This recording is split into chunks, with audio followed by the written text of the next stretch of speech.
So let's keep going with our review of the Warhammer World Championship of Warhammer of the World.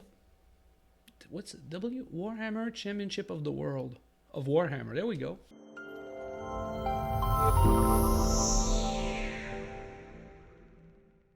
And this time covering the Age of Sigmar armies. We did the 40k stuff. Now let's look at the Age of Sigmar. So again, the first thing, as we said in the other video, whatever we're gonna say, sometimes I like it, sometimes I don't like it, sometimes I criticize something, sometimes I say something is beautiful. What we have to remember is that all of these armies, they are like a 10 out of 10, right?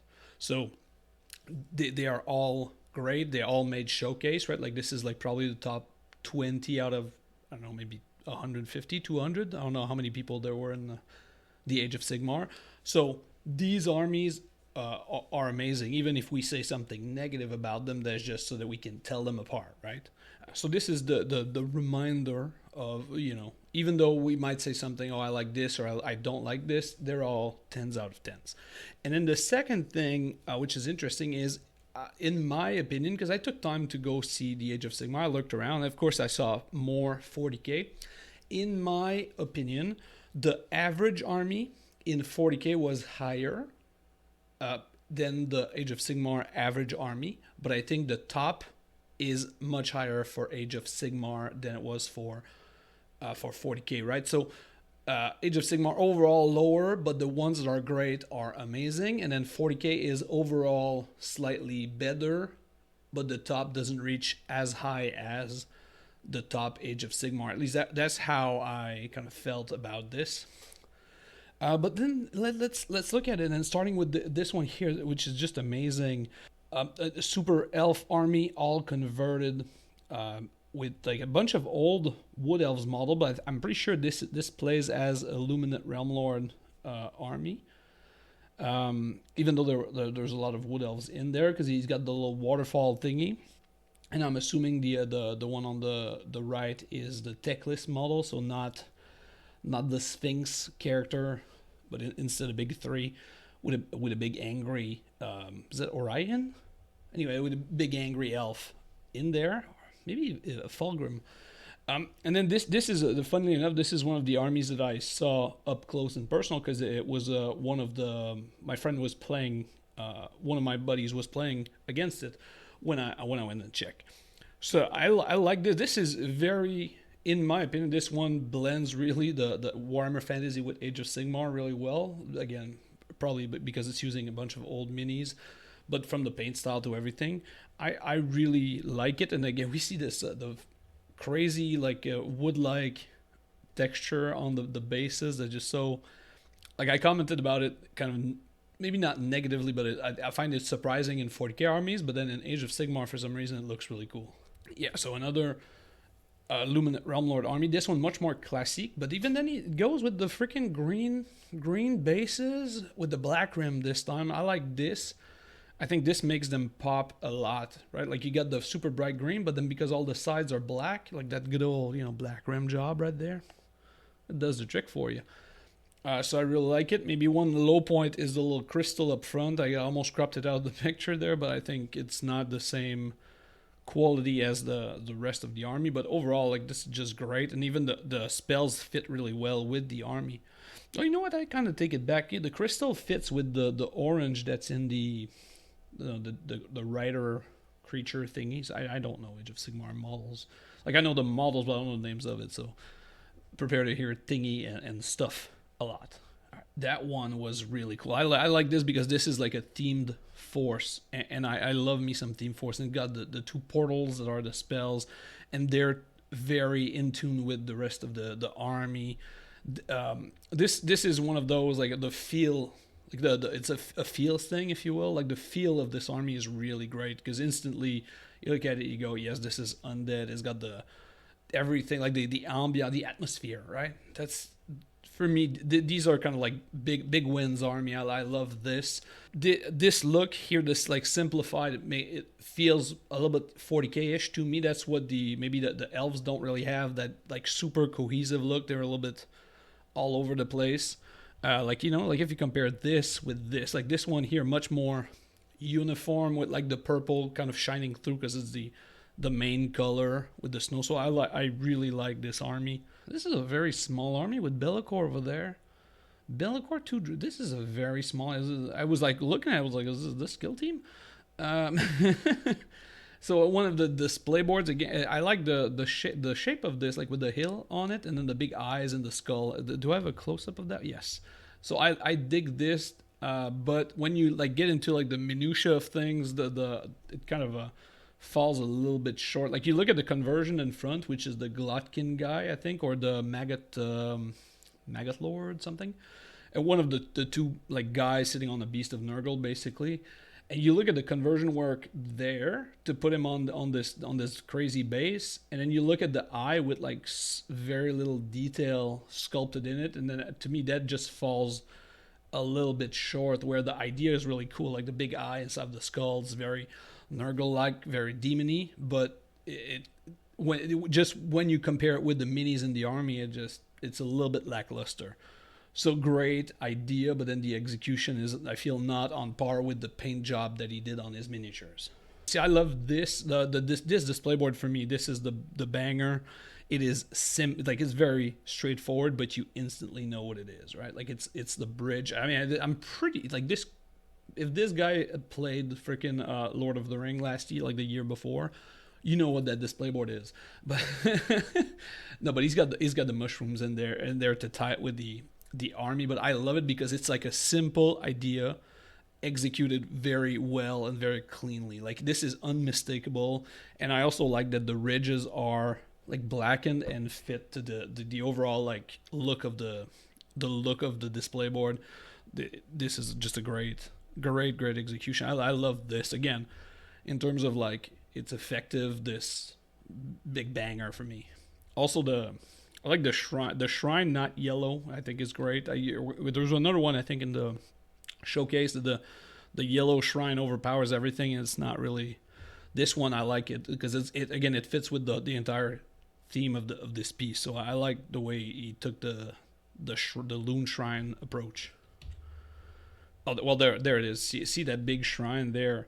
So we're treated to like we can compare apples to apples because this is practically the same thing. If you look about it, you know, a bunch of squigs, maybe less trolls, but then we got like this big shrine that's like yellow and like in my opinion not a good yellow, especially when you compare it with the yellow squig that are right next to it. For me, this one here, even though maybe the paint quality of each mini in this one maybe lower than this.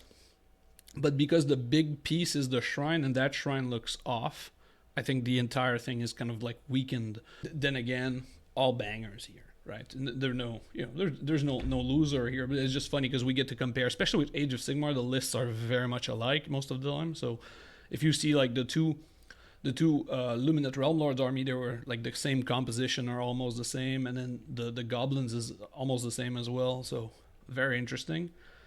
And I like that he like kind of color coded the squig, makes it easy on people. So I like that idea. Another super small army is a small Stormcat. But, well, there's a Ujaz Dragon and a bunch of spell and everything.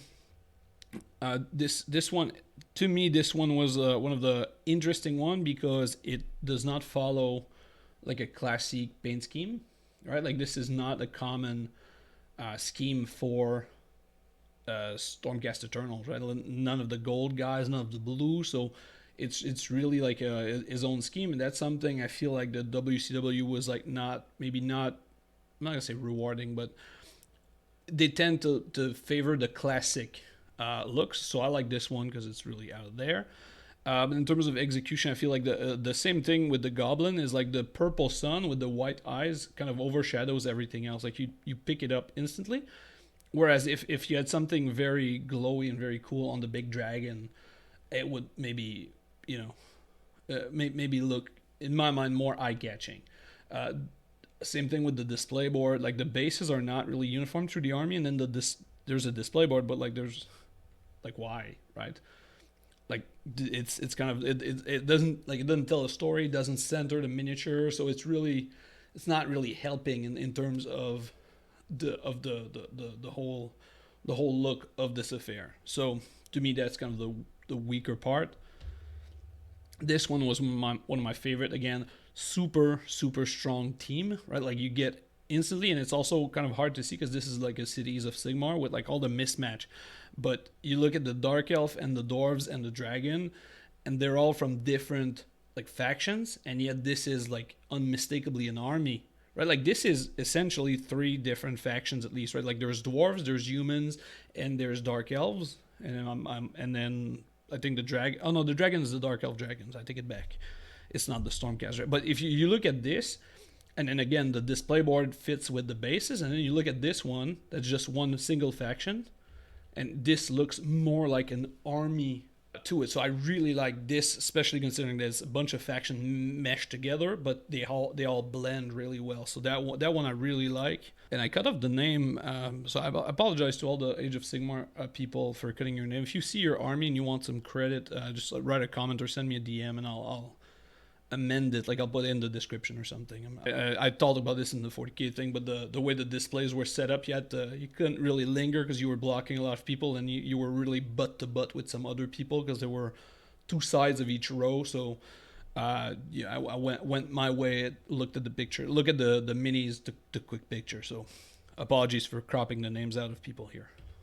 This one, just a great looking army. This is all like flashy effects. I really love this. It's another kind of crazy team to it, right? Like it's all purple and turquoise. I like it, and it just, he picks a theme for his army, and then he goes all out.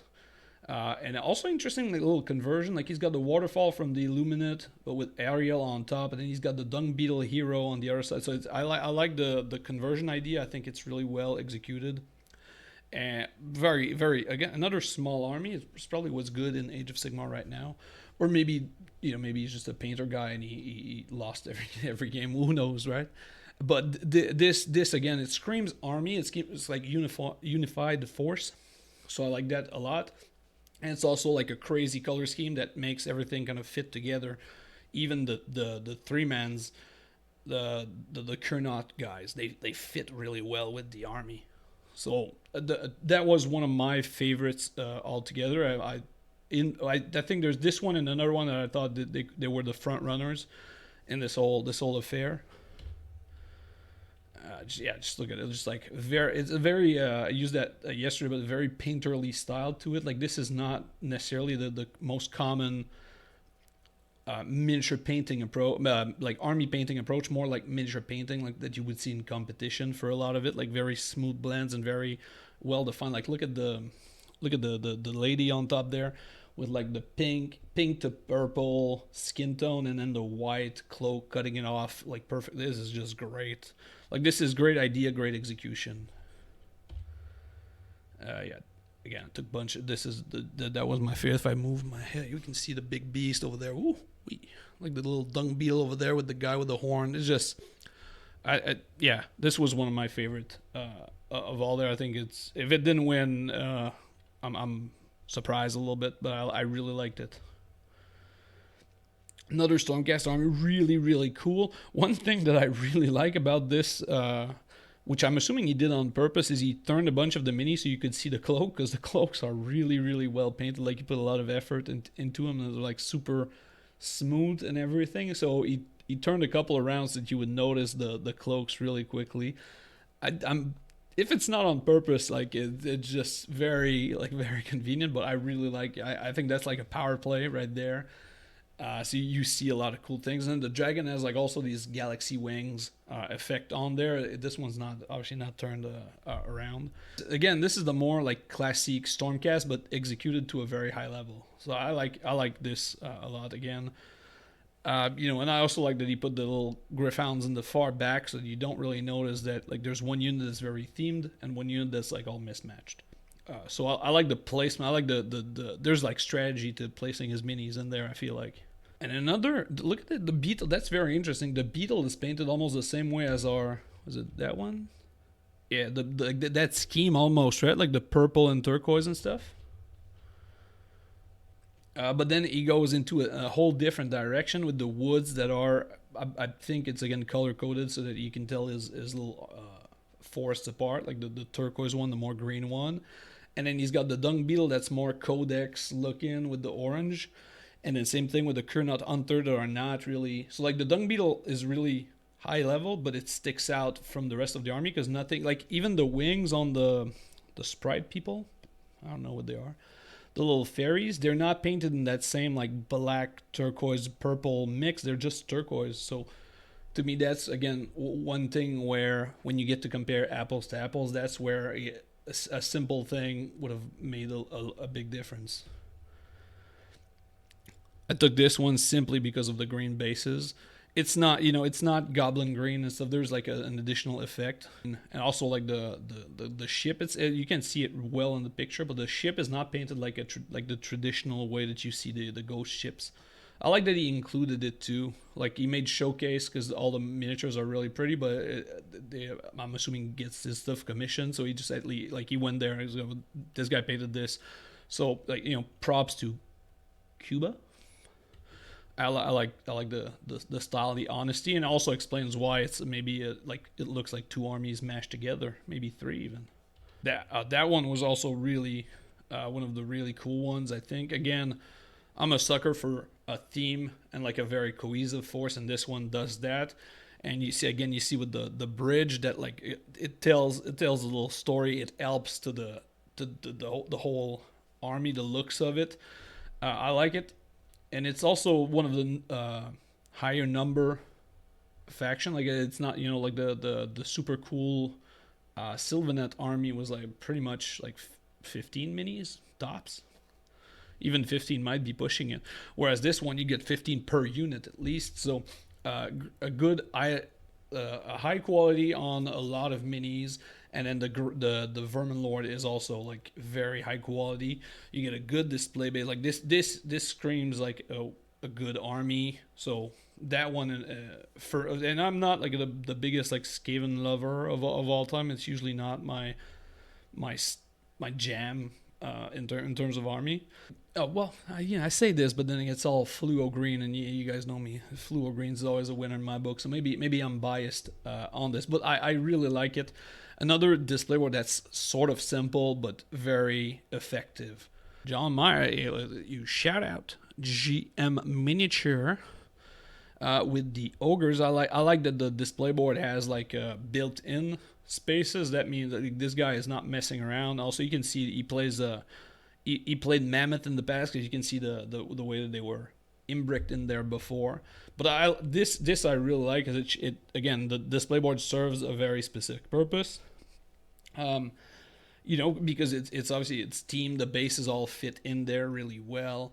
One thing again that I'm less a fan of is the spells are way out there, right? Like you get a pass on the door that's orange because a lot of the other stuff is orange as well, but then the door that's blue, there's like so little blue in the army, and then the palisade is purple. So to me, again, that's another place where you can get like a lot of like the cohesion, and there's also the they call the not the cogs, but the little balls.